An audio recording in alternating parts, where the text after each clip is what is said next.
Thank you. Thank you. All right.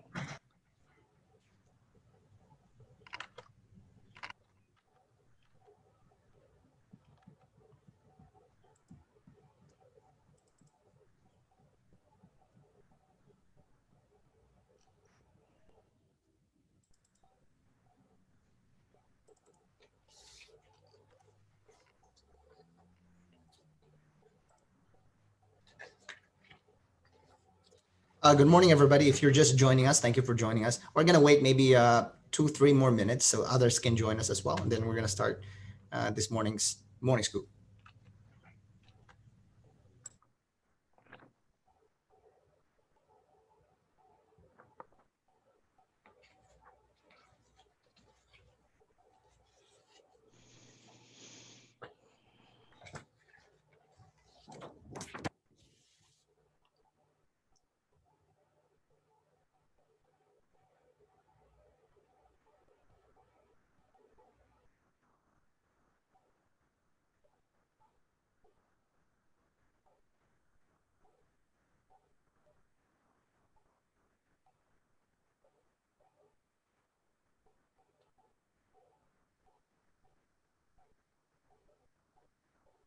Again, good morning, everybody. If you're just joining us, thank you again for joining us this morning. We'll have a great discussion. We're going to wait maybe 2 more minutes so others can join us as well.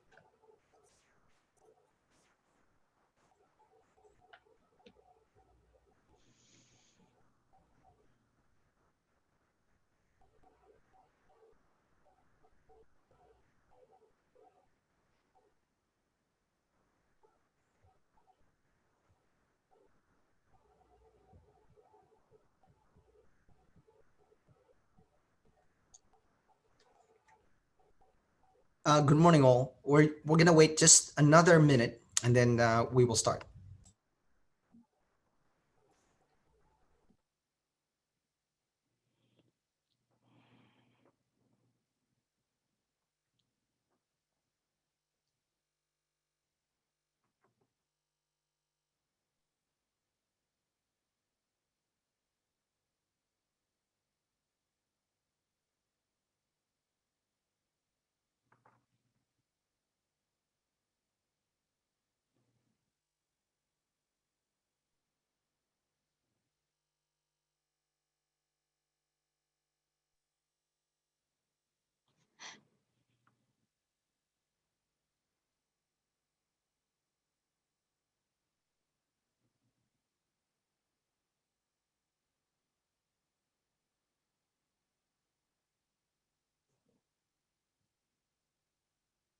Good morning. I think we are going to start.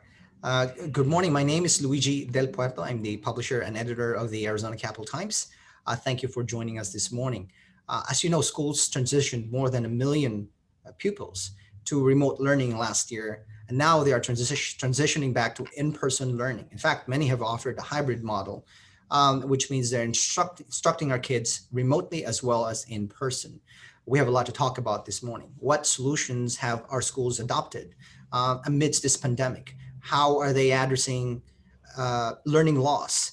What are the plans for the upcoming school year? What are some of the major policy ideas aimed at helping schools get back on their feet and deliver quality education to our kids?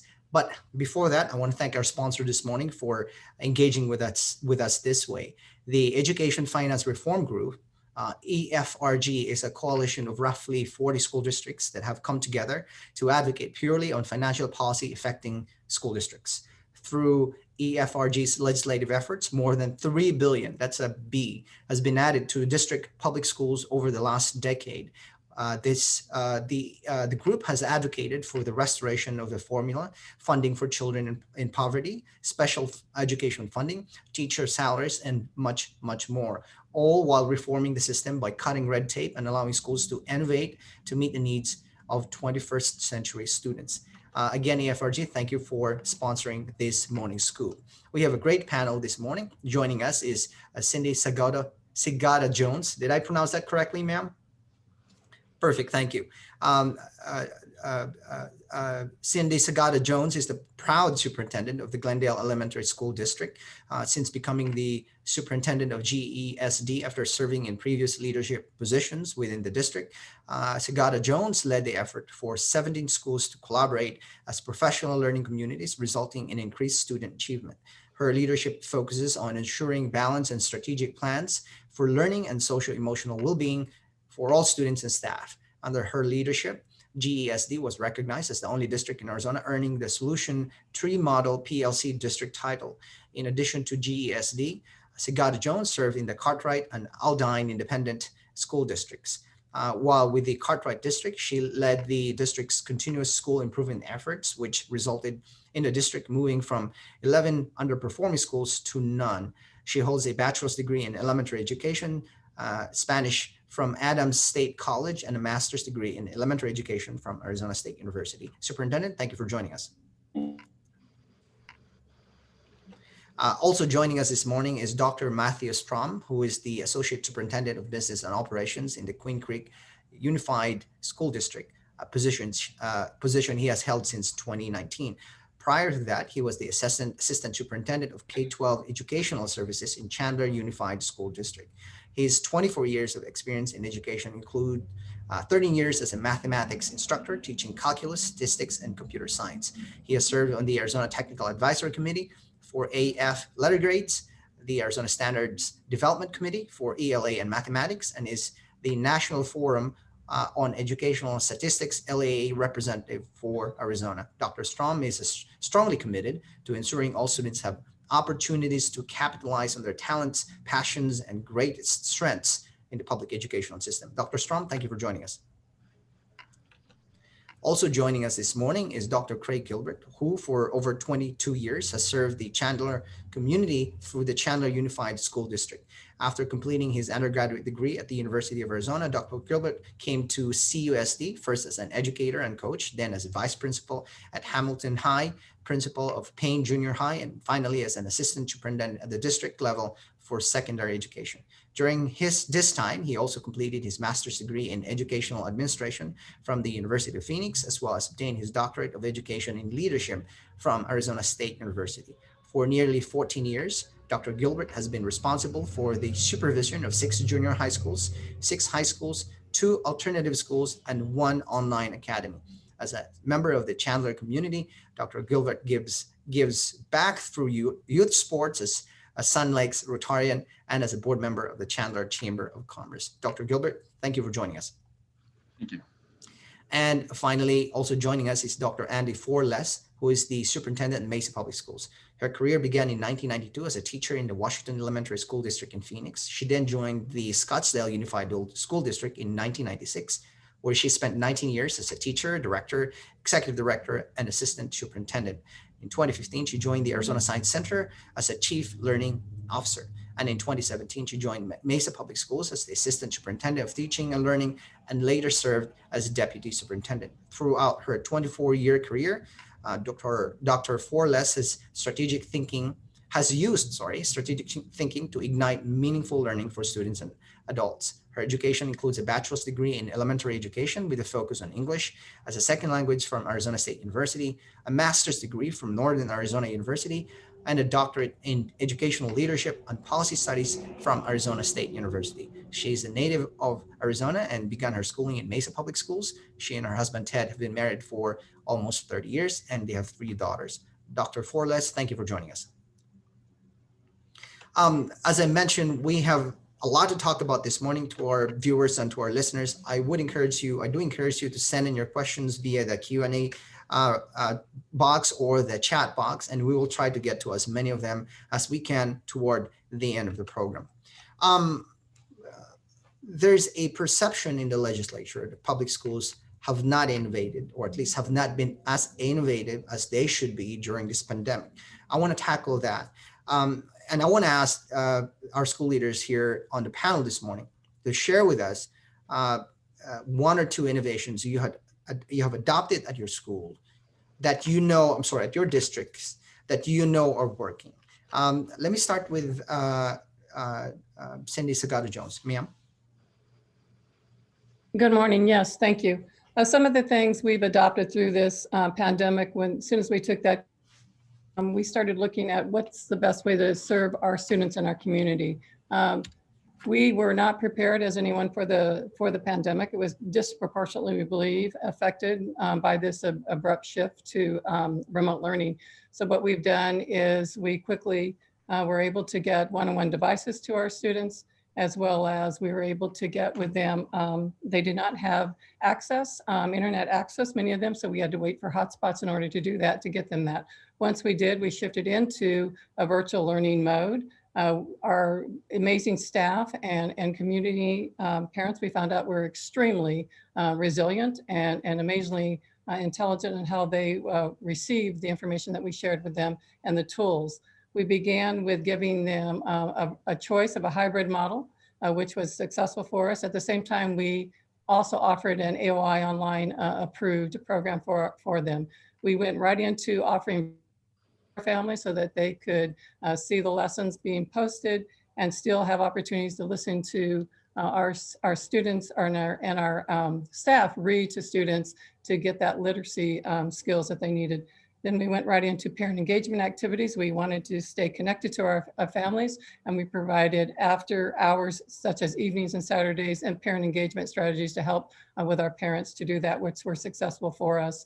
In addition to that, we moved on to for our parents were online, obviously, and we had great support of that, and actually probably more participation in an online approach than we did sometimes in person. It was just easier, especially when you have families that come from, have many students in their families. If you have multiple siblings, it's easier to get to them through an online approach. So that was very successful for us, and we'll continue to do those things as well. So give us an idea again of how big your school district is, ma'am. We have 17 schools. We have K-8 schools, and we also have K-3 schools and 4-8 schools. In addition to that, we have the AOI, and then we have an alternative school, and our population is about 8,300. 8,300. Thank you. Dr. Andy Forles, ma'am, the same question. Can you share with us one or two things that you've adopted to innovate, and you can, and things that you can, or programs that you can see are in fact working? Thank you so much, Luigi. In Mesa Public Schools, I represent 85 schools, 60,000 students, and 213 square miles. So innovation is something that we often think is hard to do in a large organization. So we embraced innovation from the very beginning of this pandemic and said, this is our opportunity. This is our opportunity to do what we've always dreamed of, because we have no choice. And so we must respond to the needs of our kids. So I'd love to share some of the different innovative models that have come to fruition throughout this pandemic. The first one is principals who have always had an interest in expanding inquiry-based instructional models. And they have embraced it. They have said, we are going to do this. We're bringing our kids together. We know that schools are relationship centers, and we have to motivate kids through voice and choice. And so we've had a launch of 7 schools during the pandemic who have embraced this model, and they are going to continue to move forward. Another is looking at our staffing differently.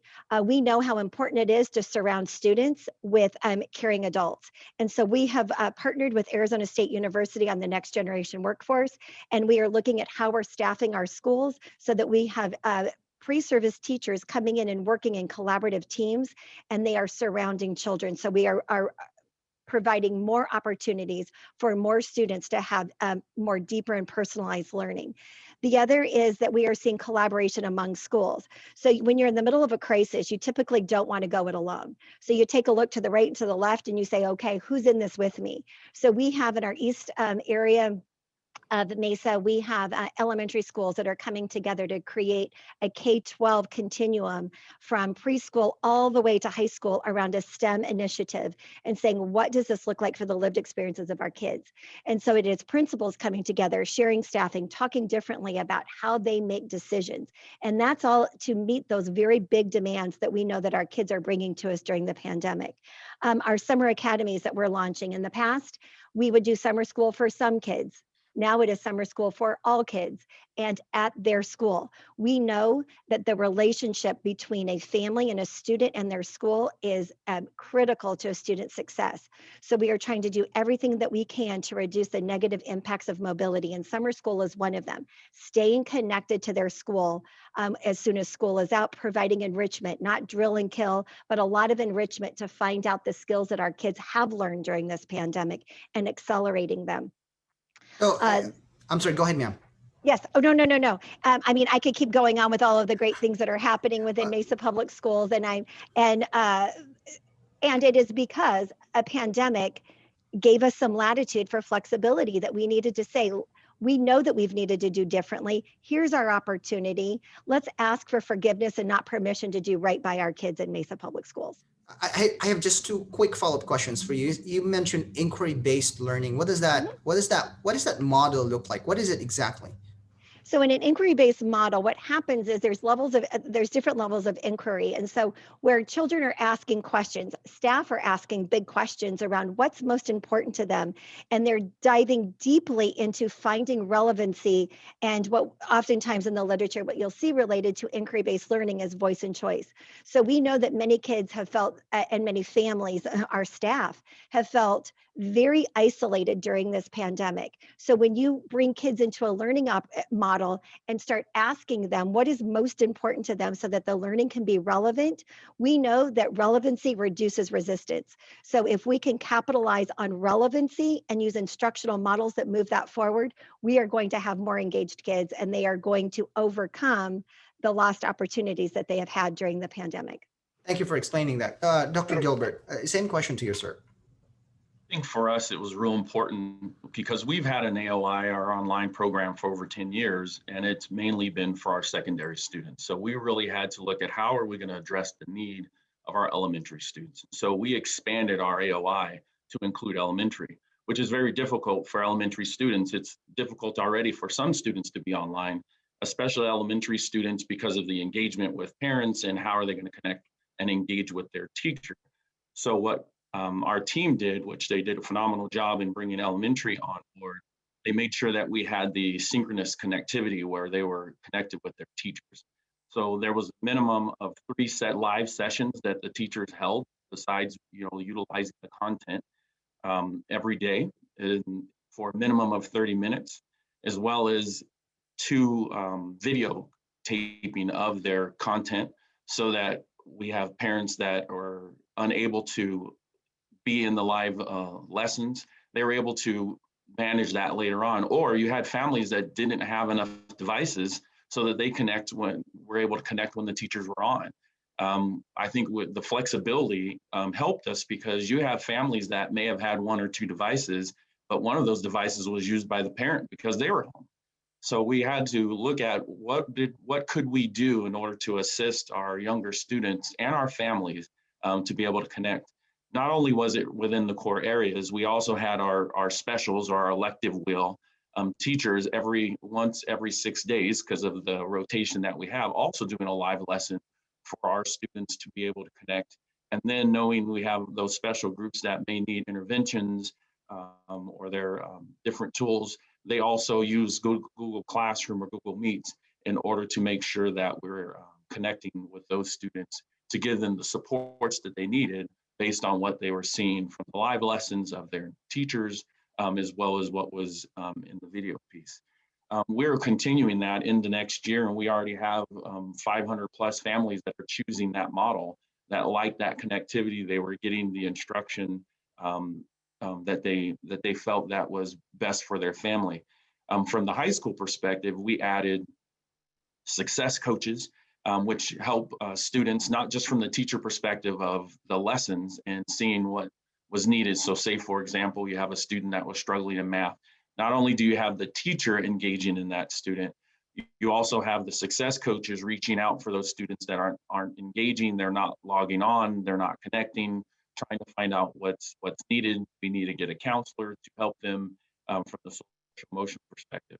When it came to quarantining, especially at the high school, when you have large schools, large classes, we utilize Google Classroom and Google Meets for teachers to have students be able to see the instruction in the classroom. So when they were home because of quarantining, they may not be sick, but because of the quarantining that had to occur, students were able to be at home and see the instruction and hear what the teacher is doing within the classroom to still have some connectivity as to what's happening in the classroom, as well as accessing those tools. So those are some of the focuses that we were already looking to expand, but having the flexibility to be able to do it is allowed us also to continue forward. And finally, Dr. Strom, if you could talk about your school, sir, your school district, and what it's done to not just manage the pandemic. I think for the most part, last year, you had some fundamental problems you needed to solve. How to ensure that your students have remote learning access, computers, Wi-Fi, internet access, and then on top of that, figure out a way so that the teachers can still be effective in delivering education. But if you can talk about, on top of these things, sir, what else has your district has done to kind of really innovate? Because as you know, we have COVID 2019 right now, but it may be 2020 and 2021. I'm sorry, 2021 and 22 and so on and so forth.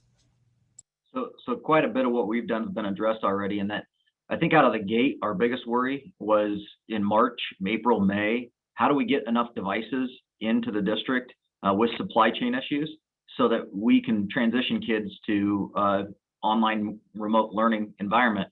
The big question back then was, are we going to do this online learning in an asynchronous versus synchronous manner? And what we know now is that as we continue into the future, synchronous online learning is kind of the place where we're headed. And what we want to do in Queen Creek is just make sure that throughout all this, kids stayed connected to their schools. So one innovation was distance learning programs where kids stayed connected to a core unit school. And in staying connected to that core unit school, they got messages from the principals. They felt like they were a member of the community, but they were at home most of the time in a distance learning environment because that's what the parents chose for their students. And so as we move forward, what we're trying to do is how do we optimize and make sure we maximize the learning gains of kids in a synchronous online manner? I teach online calculus for Rio Salado College, and our model at Rio is very asynchronous, and that's not how you can live in the K-12 environment, and we've learned that. I do want to echo a couple other things just because so much of what we're doing was already mentioned. Innovation in K-12 education didn't just start with the pandemic. It forced us to get really innovative real quick. But when I was in Chandler, we stood up a program called Bash Accelerated Middle School, where learners could learn with high school teachers. And Mr. Davitt was an honors biology teacher at the high school level, AP biology teacher at high school level. My kids got to go to Bash Accelerated Middle School and learn from him because of an innovative program that Chandler stood up. In Queen Creek, we've stood up career academies, and those career academies are MASH, STEM, FAME, MASH being health-oriented, STEM being science-oriented, mathematics-oriented, FAME being kind of fine arts and music-oriented. And those programs are innovative programs we've been working on for years as we've been trying to push the needle forward in K-12 education. But innovation requires flexibility, as Dr. Flores said, and what we need moving forward is probably as much flexibility as we can to get as innovative as we can in these public education systems. Thank you for that. And just to be clear, when you say synchronous, that means that the student and the teachers are in a live format, a real-time format. And asynchronous means they maybe have recorded their lessons, and the students can then access those lessons at any time, right? Is that correct? Okay, perfect. Yeah, to give you a concrete example, I'll get home I have one calculus section. I'll get home at night and I'll have, at 9 o'clock at night, I'll have some emails from some students, and I'll make a video on that calculus concept they're struggling with, and then I'll send them back the video. That's very asynchronous, right? I'm not live with the student. I'm not interacting with the kids. I'm not hearing their formative questions that they're coming up with. And what we know is that matters. Having the interaction between the teacher and the child right there, right now, so they can ask their question and get feedback right away. That feedback loop's instantaneous. That's really critical. That's what we would consider synchronous in our world. Superintendent Sagada Jones, we've talked in this morning's scoop, we've talked about some ideas that are out there being discussed either in the K-12 community or at the state capitol. And I want to get your thoughts about some of these ideas. One of them is, this idea of individualized learning. And I asked the question because when you talk about individualized learning, it seems to me that well, what you need is like a whole lot of staffing, more so than what you have right now. But you do have technology that can perhaps aid in that. I just want to get your thoughts about the idea of like a smaller unit of students and teacher in an environment that maybe in a classroom, maybe outside of the classroom, and whether that would work in a school such as yours, which has 8,300 students. Luigi, you cut out the beginning and right at the end. So I need the first part of the question, please. No worries. So I was just I was asking about the idea of individualized learning. Okay. The idea that you can group perhaps a student maybe into smaller units than Right. where they traditionally are, and maybe it's a school setting, maybe it's outside the school setting. But the idea then is that fewer people, fewer students, or more individualized learning, perhaps aided by technology, that you deliver the education better. But I wonder where that kind of concept would work in a school with 8,300 kids, or in Dr. Andy Forless's case, 60,000 children.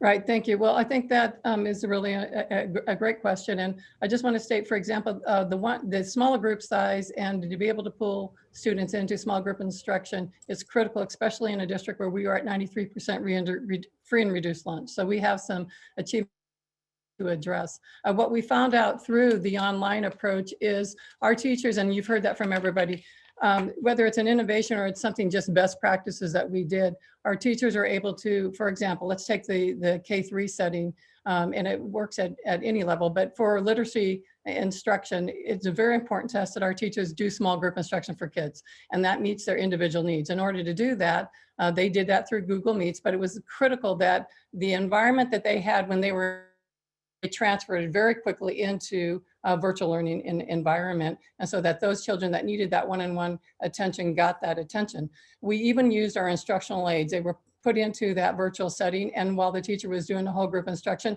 the instructional aids then were there at the same time doing the small group support, and the small group reading group still continued throughout the day. So that did happen for us. It's critical that that continued for us because it allowed for the individualized instruction at the same time, because often we did have parents who were at home. They were able at the end of the day get the extra support through an intervention or ask similar questions to the teacher of what support they could provide to their students as well. So the individualized for us, even though we went from a brick and mortar to a virtual, we still kept that in place. We tried to keep their day as similar as possible as when they were in the setting of brick and mortar. And so that was to maintain, yet challenging, because at the same time you're in a pandemic, and as mentioned before, when you're in a pandemic, people become ill, and so we were scrambling for those additional supports so that kids did not lose access to a teacher. And so that is something that we were committed to. Being virtual, we were able to do that because we could plug somebody else into that setting to pick up, so students weren't losing instruction for that day. Thank you for that. Dr. Craig, I want to ask you just a quick follow-up question about success. What do you call them? Success counselors? Yes. How many did you have to hire? How many did you have to deploy? Well, currently we only have 4, and the difficulty is all the staffing that we had to put in place just to get our online off the ground. Looking at what we had to do for virtual. Quite a bit of staffing of shifts, because not only did you have teachers that were shifting from the brick and mortar to address the number of students that moved into the online when we're going through that piece, but it's not an equal split that you have kids move over, because they move over and they need different courses. So we spent a lot of time more putting teachers in place to address the various courses that they needed to take. But in touching base with what was shared in regards to the individualized learning, we were able to see a lot more of the individualized learning for us in our district from the elementary perspective, because we were able to be a little more flexible from what we were doing at the elementary by bringing in and having the 3 sessions teachers teaching with their students, and then be able to do small groups, comparatively speaking from the high school or the secondary portion where it was more asynchronous. So I agree with Dr. Strom. We are moving or in trying to move more towards synchronous learning, but it does take more staff. I can, share when you look at something like Read 180, which is a tool in order to assist students in learning reading and phonics, where you do small groups and they'll rotate. but in order to do that, you have to have smaller classes and you have to have some really solid training. So if you're going to utilize your individualized learning for your students, it also needs to be backed up by the training that you need to give your staff in order to be able to have students in the classroom and maybe out of the classroom at the same time, and to still be able to group them. So we would love to have more, and we're going to have to look at that as we continue to move forward. So a quick follow-up question on that one. When you say smaller classroom that's ideal for an individualized learning environment, how many students are we talking about? Well, I think that's a question of kind of the content. I guess I would say, when you're looking at small class size, and if you want to have small groups, maybe groups of maybe 4 or 5, and you have a class where you have to have the teacher having enough time to move to these groups and utilize, if it's just one teacher, I think you're looking at 20 as a class, but you're looking at groups of maybe 5. I would also, look at that from that perspective. Well, thank you. And Dr. Strom, I want to ask you about, well, first of all, what is your feel? What is the sense that you have right now of where students are at in terms of their learning? There's a concept of learning loss, which, in my mind, and correct me if I'm wrong, really, in my mind, it means that there's a set of goals and sort of maximum learning that's been traditionally set for students. And because of the pandemic, they're not exactly, checking all those boxes. They're learning other things, but they're not checking sort of the traditional boxes that otherwise they would have checked. But what is your sense of learning loss? Where are your students in your district at this point? Yeah, so, to assess where students are at, you get into diagnostic exams, you get into assessment types. And one thing we need to realize with assessments is assessments depend greatly on the functionality in which they're administered. Computer adaptive assessments versus non-computer adaptive assessments, those types of decisions matter greatly on how you can judge based on the data where students are at. But no matter where the students start and where they're at now, what we need to understand is that during this pandemic, learning loss is really a term I don't like to use. I really think students have learned a lot during the pandemic. They just haven't learned towards the standards that we expect them to learn, let's say in math grade 3, math grade 4. In fact, early research out at NCIS suggests that in mathematics, kids may have a bigger gap because of this pandemic than in reading. And that makes a lot of sense because parents can help with whole language reading at home just by reading books, but math instruction is very difficult to help with at home. And so what we have is we have this sense in this district of where we might expect students to have been, right? And we have assessments to say, hey, they're a little bit behind that, or maybe even a little bit ahead of that. And what we need to do is find the interventions to put in place so that we can slowly close those gaps over the course of time. But what I need everyone to understand is that during this pandemic, Chandler Unified, Mesa Unified, Glendale L, Queen Creek, kids were learning, and they were learning at a rate. It just might not have been at a rate we expected compared to the standards set forth by the State Board of Education. And what we need to do is find those gaps, address them in small group interventions, which gets back to Dr. Gilbert's point, and then help these kids move forward so that they're college and career ready by the time they graduate out of 12th grade. I can tell you how difficult math tutoring is. My kid, I have a 9-year-old, he's in 4th grade, and he had very good grades, prior to the pandemic. And last year, his grades were seesawing and were going back and up and down, up and down. And then at the beginning of this, of the year, it was just declining very steeply. And so, he begged and he said, get me back in an in-person environment. And we got him back in an in-person environment. True enough, we started seeing his grades go back up again. I can tell you, sitting down with him every day for months on end on his math, it takes a whole lot of time. And the parents have to learn how to instruct their kids, something they perhaps never had to do before, at least not with math. Now, so I want to talk to you about assessments. So I know that the kids had AZ Merit. Was it last week or was it this week? Going. It's ongoing. All right. So what does that provide us? What does that give the the schools, and once you have those results, what are you thinking in terms of summer classes? I know some of you mentioned like summer classes for everybody, but also for the upcoming school year. Let me just start with Dr. Forles, ma'am. Well, first of all, I want to say I really appreciate the comments from Dr. Strom, that it is absolutely correct. I think that what we've learned in this pandemic, and I'll get to your question, Luigi, but what we've learned in this pandemic that we must carry forward with us is that learning happens anywhere at any time. Kids don't lose learning. Kids continue, staff continues to learn. We're always learning. And I think what we're going to have to ask ourselves is what is most important in that learning? And that's what needs to carry us forward. And as we identify the high priority academic standards, if we know that kids can read and critically think, they can do just about anything in this technology rich environment.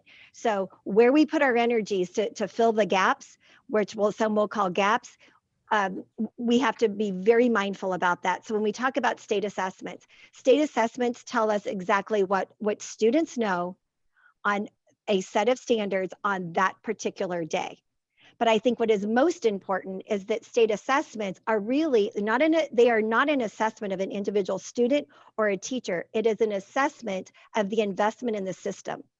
So when we take a look at how kids are performing in the state of Arizona, we need to layer on all of the inputs to see what the output that we are getting. So what are we investing in? How are we supporting our teachers? How are we investing in the system in terms of high quality curriculum and instructional materials? How are we providing for families so that they're able to bring their kids to school ready to learn? How are we supporting the whole child?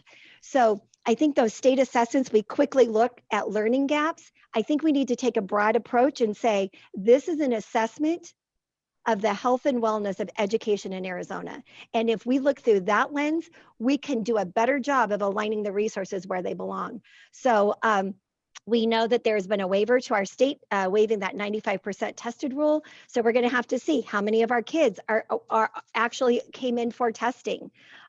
So there's a lot for us to tease out in this time of state assessment. But again, I'm just going to say it one more time. The state assessment should be an assessment of the entire educational system, not just the administration to a particular child. I'm sorry, you mentioned that there's a waiver, so some students don't have to take the test? No, we have no, kids need to take the test. We've had a federal mandate that school systems need to have 95% of their children take the test. The waiver is on that percentage testing. Got it. That just came to us. Got it. So a quick question to everybody. How many kids have not re-enrolled or have not enrolled in your school districts? Dr. Gilbert. Oh, we are above 2,000 students that we have lost, whether it be to other schools, whether it's homeschool, even to the point of it's just we're not sure where they are, which is very concerning because they didn't re-enroll. So we're still working to find our students, engage, reach out, utilizing our counselors, engaging with the community so that we can get students back in school. 2,000 is what's the percentage of that for, it's about 5%, 5-6%. 5-6%. Superintendent Sagada Jones? Yes, we're missing probably about 2,161 to be exact, with the 20% for us. So I do want to echo. I'm sorry, did you say 20%? 0.58%. Yes, I did. Mm-hmm. I just want to echo something, if I may, Luigi. I think it's important what everyone has said, Dr. Strom and Dr. Forrest were stating, that we want the public to know that learning continued to take place during this pandemic and that it's critical. Perhaps it wasn't at the mastery level, we don't know that. I think we're talking about assessment. I think people are going to try to determine what that achievement gap is because of the assessments going on. Here in Glendale, we do have an English language too, so they're also being assessed with their English language development. But I think what we need to remember when that data comes in, one, many of us opened schools when we were directed by the mandate to reopen after spring break. And the first experience, other than 4 days, we got our children back. We have yet to address the social emotional piece that has happened during this pandemic. And after 4 days, we went right into the testing mode. And so I don't think environment is 4 days coming. We haven't seen our students since March, and we throw them into a testing environment. So what those results tell me, I'm not really sure what they're going to tell me or how accurate they're going to be at that as well, considering the circumstances that we have. But we will look at that data because we do want to know where some of those gaps are to immediately address those. So that's critical. But also, I think we need to, the most important thing we're going to learn from that data is we will need to go back to those small groups and individualized research, especially important for kids that are living in poverty that have those gaps anyway. Those gaps we know will be greater. Thank you. Dr. Flores, what I'm about? sorry. I'm sorry. Go Can ahead. I just really Yes. jump in on something real quick? I think it's also important to note that the state assessment is one point in time. And to make any decision on one point in time, I think is not doing service to what is happening within our schools. There's a lot of things that are occurring that we're trying to make sure that our students are prepared, they're getting strong teachers, the content in the classroom. But I really share the sentiments that Dr. Flores has shared. And, to know that it's one point in time to try and make, massive decisions on, I think would be doing education a disservice. What I'm hearing is that you got your programs, you instinctively know what the students need. You're getting on with those, you're pushing ahead with those programs. This assessment will provide you some sort of a baseline, some sort of a an idea where the students are at. Dr. Flores, ma'am, what about in your school? How many students have you lost? And when we say lost, they haven't re-enrolled in your district. Right. So we're down. At one point, our lowest point, we were down 4,400 students. We are now down 4,000 students. That's 7% of our population.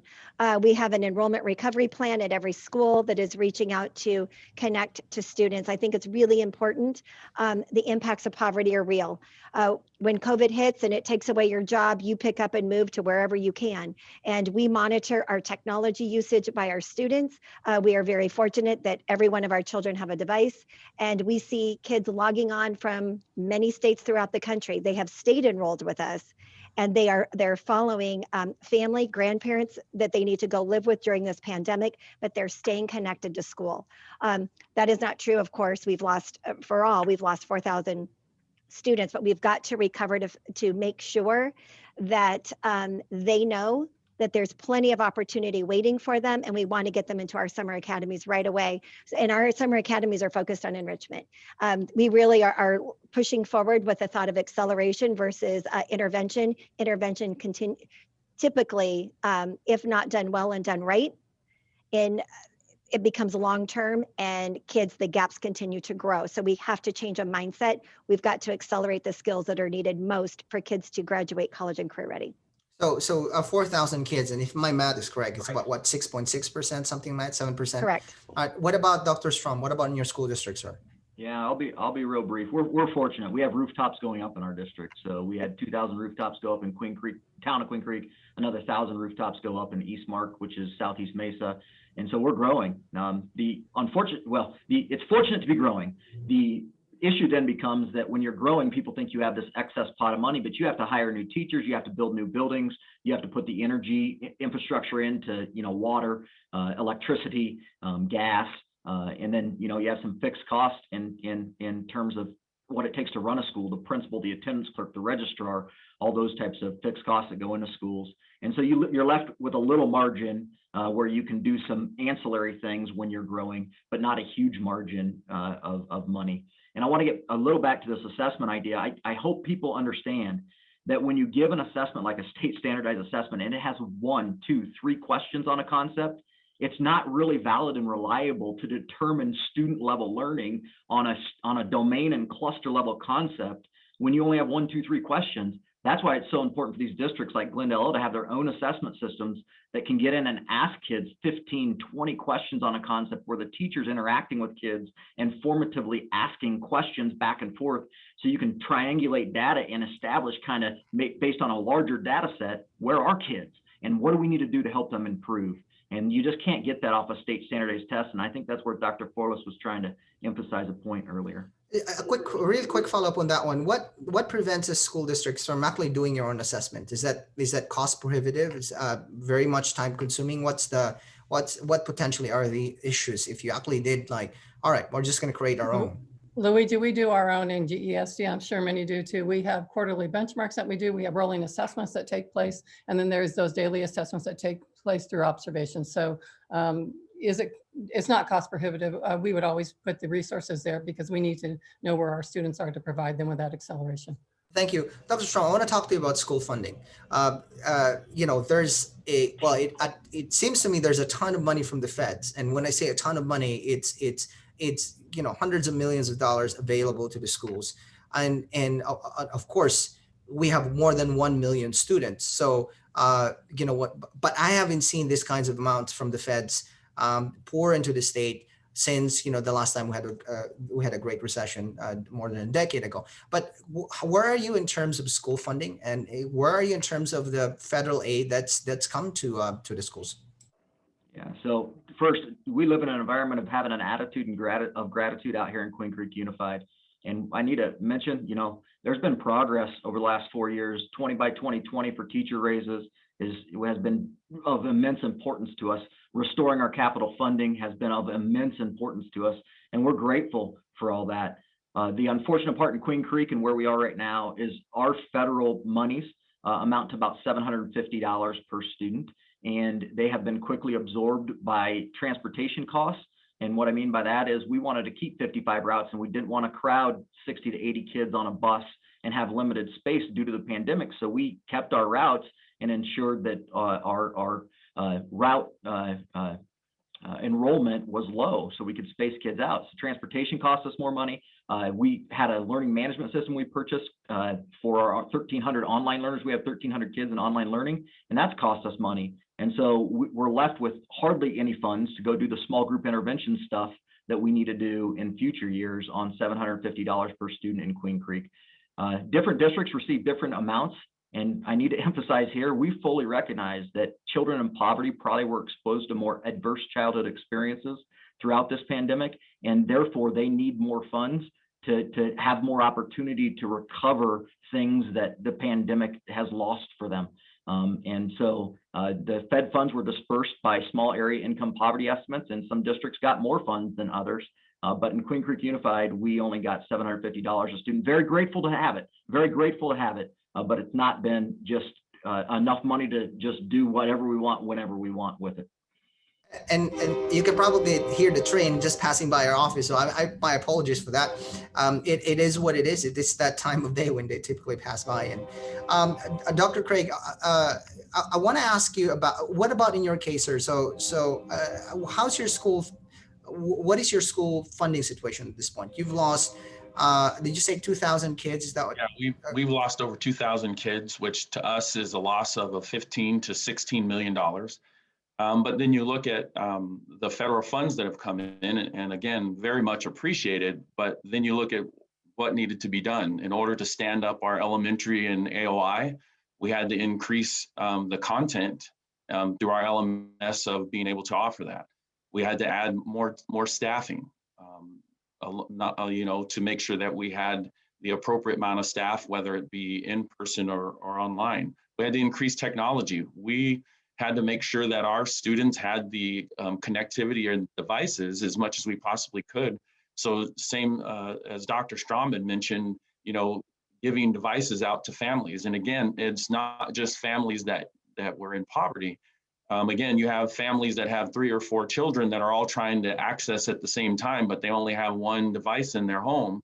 And so now you're trying to give them more devices to connect. We've had the opportunity that the city, also the city of Chandler, gave us a grant that we were able to get hotspots to be able to give out to our families to have some connectivity.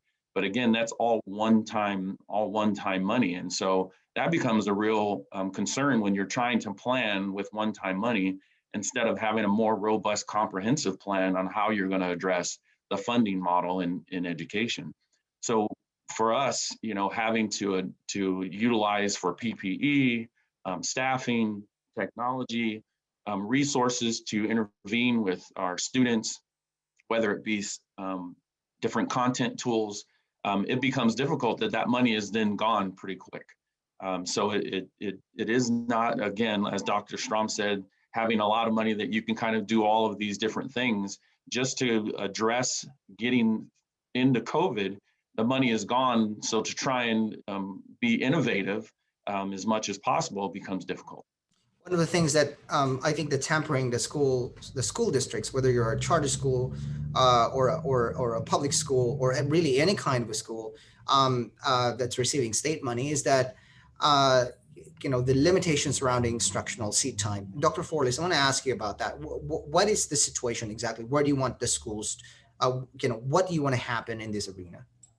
Well, we know that students learn anytime, anywhere, and at their own pace. It is not. We have a system that is built on seat time, instructional minutes, and the number of days in order to earn a credit, for example, for students to be able to graduate. We know that's not real life. That's not how the world works. So we've got to create some flexibility within seat time so that students can demonstrate competency and move on in their own learning progression. So if you have a student that has a high level of readiness and interest, I talked about relevancy earlier, that when you have a student who is super interested, all of a sudden the content becomes very relevant. They can move through the content and demonstrate mastery and competency in many ways. We need to allow that to happen and move on. Oftentimes we create cycles of intervention, especially at the high school level, where kids get stuck into credit recovery. We have them go back and take the entire course again to earn the credit. That's crazy. They need to be looking at the concept level. So do we have concept recovery? If you don't understand slope intercept, go back and learn slope intercept and move on. So right now our graduation rates would increase if we could have flexibility in seat time by demonstrating competency, because we know that the economy is waiting for highly skilled and highly motivated kids graduating from our system to be able to contribute back to their communities. And so we need to kick down those barriers in public education that we have created on our own. We know it hasn't worked for many, many years. No time like coming out of a global pandemic for us to kick down that barrier for our kids. When you say instructional seat time, what you really want to see happen here is that whether the kid is learning inside a classroom, outside the classroom, whether that kid is learning within 1 hour, or maybe it just takes the kid 30 minutes to do it, that funding for that kid should be funded 100%. That's what you're asking for. Absolutely, Luigi. And so when you think about when I'm in a science classroom and I'm going to write my lab report, and I'm demonstrating the language arts skills that are needed in my lab report of this connected to the science content, we should be looking for every opportunity where kids are demonstrating competency, and it doesn't have to only be in that English classroom for that to happen. That's the ultimate goal, is to make learning timely and relevant and meet kids where they are. They are demonstrating. I walk into a classroom. I ask kids all the time, what are you learning? Why do you think you're learning this?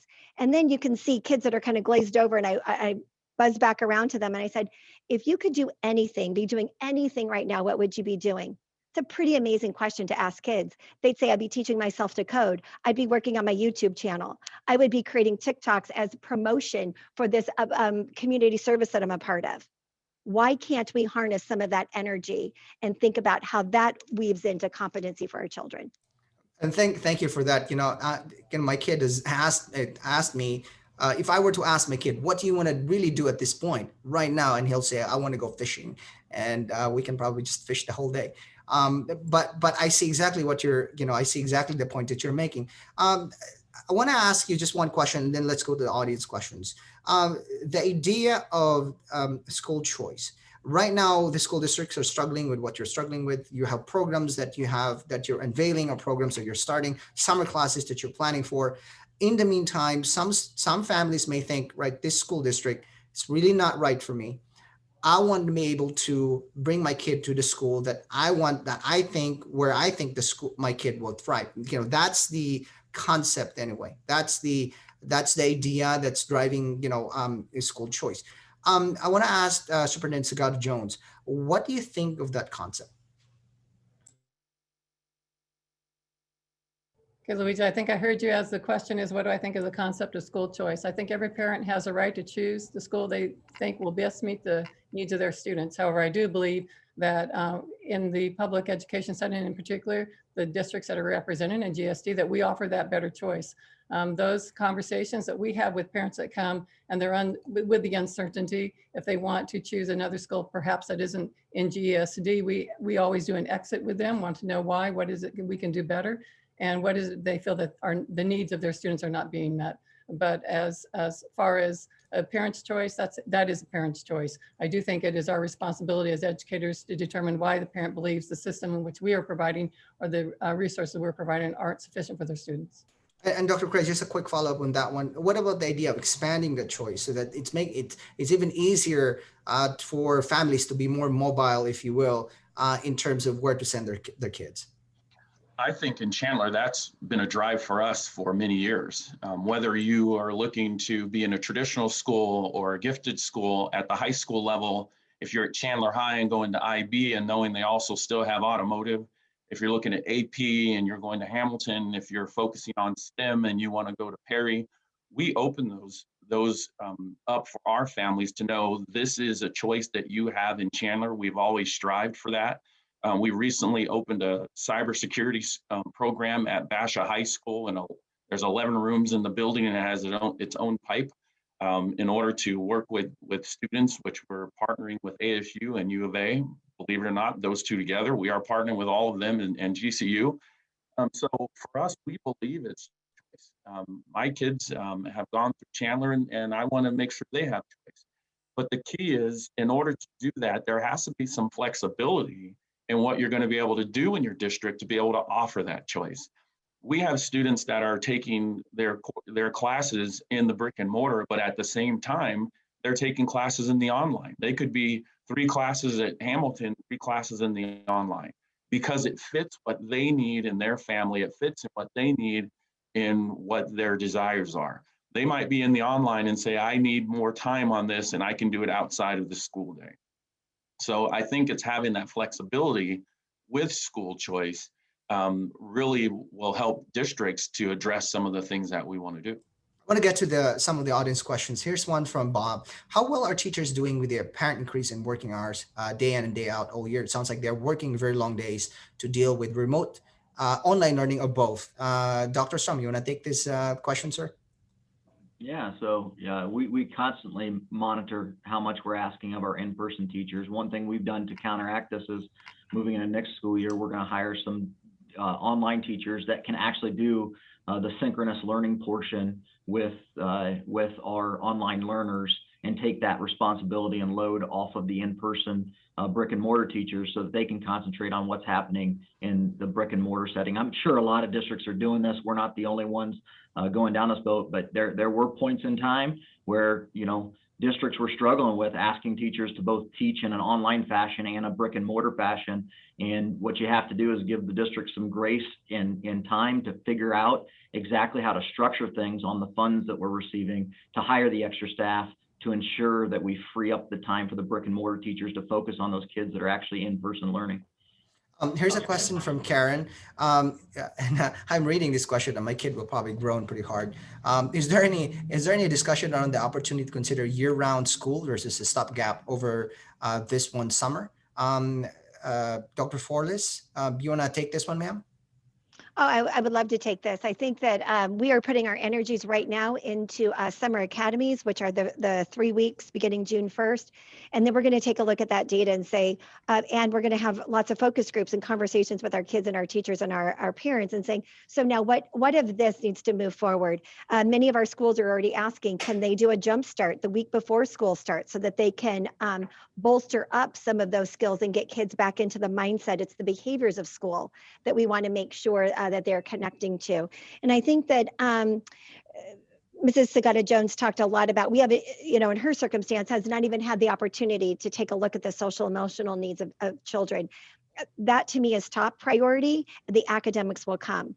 So we have got to figure out what are we doing year round to keep our kids socially and emotionally well. That is of top of mind to me. And then we will figure out the academics. Here's one from Liliana. What strategies are in place to motivate students again to learn in person? So many children experience loss of motivation after learning from home for a year. Superintendent Sagada Jones, you want to answer this one, ma'am? Yes, thank you. It's interesting because when our students came back, they were so excited to be back. And so they were almost that intrinsic motivation. So they were, but I think it's critical, as Dr. Flores says, we haven't really touched about the social emotional piece, but we did, through our social emotional learners throughout this process, still pull groups with our kids virtually. It's that face-to-face contact that they need. So now that they're back in brick and mortar, and we can pull those groups again, and they're actually having human contact with their friends and their teachers, they have been highly motivated right now. So will that continue? We hope so, but it's really going to come back to what are we going to do to address some of that trauma that they've experienced, as many of our during this pandemic. And I think we have room for just one more question. This is from Megan. Since we're still in legislative session, what are the things that our policymakers can do to assist you? And what are the things your group is working on? I guess I want to modify the question. What are the things that the legislature can do right now to assist you?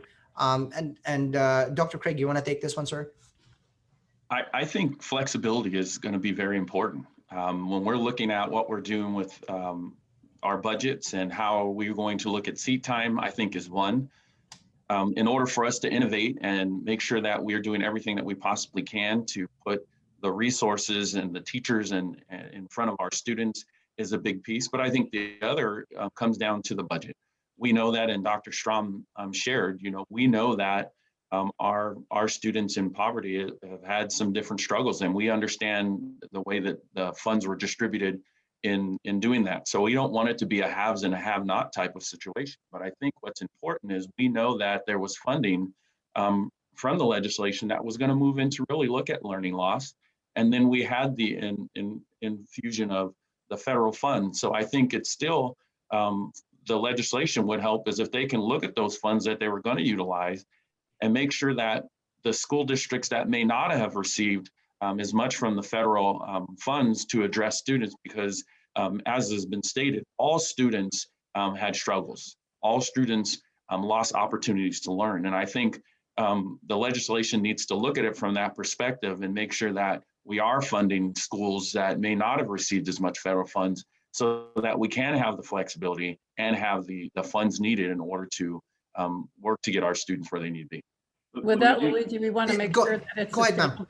I'm sorry, Sagada Jones, Superintendent Sagada Jones, can you repeat that, ma'am? We want to make sure we appreciate the funding that we receive, but also we need to make sure that it's sustainable. One-time funding is not going to, we all appreciate that, but it's not going to meet the needs of any of us sitting here on this panel.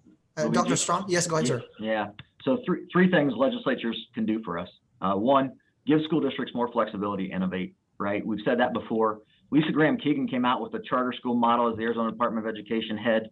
And the idea originally was that charter schools were incubators for public schools, right? That was the innovation model. And we now need in districts that innovation model to belong to us. Let us have that innovation model. Let us have some flexibility. A distribution of one-time dollars with a lens on equity is pretty important. And if there's more dollars to be administered, we'd like the legislature to come back and explore Project Rocket again, which is a first draft at having free and reduced lunch have a weight to it in the state of Arizona with outcomes. That's very important. Outcomes are expected in Project Rocket. And then please help us understand that, running interventions cost us money. And they cost us money because a 25-to-1 ratio all of a sudden becomes a 5-to-1 ratio, and you're spending at a 5-fold clip on small group interventions to help kids solve learning gaps. Those are my three asks: flexibility, distribution of one-time dollars, and if more money exists, explore Project Rocket, and understanding interventions cost money. And just really, and Dr. Flores, just really quickly, ma'am, what about your list? Well, I'm always going to go with Dr. Strom. He's the moneymaker on this one.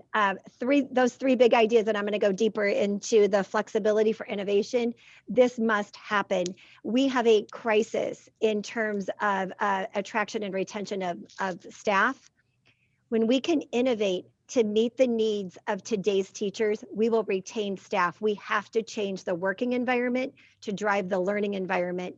And we cannot continue to live in the archaic system in which public education was built upon. We're losing teachers far too fast, and working conditions and the environment is one of them. And with that, I want to thank everybody again for joining the panel and graciously spending your morning with us. Dr. Strom, Dr. Gilbert, Dr. Forlis, and Superintendent Sagada Jones. Ma'am, thank you so much for your time, and to our viewers and our listeners, thank you for spending the hour with us. It's been a great discussion. And of course, I want to thank again the Education Finance Reform Group for making this discussion possible. And with that, I should say, have fun for the rest of your day, and I'll talk to you soon.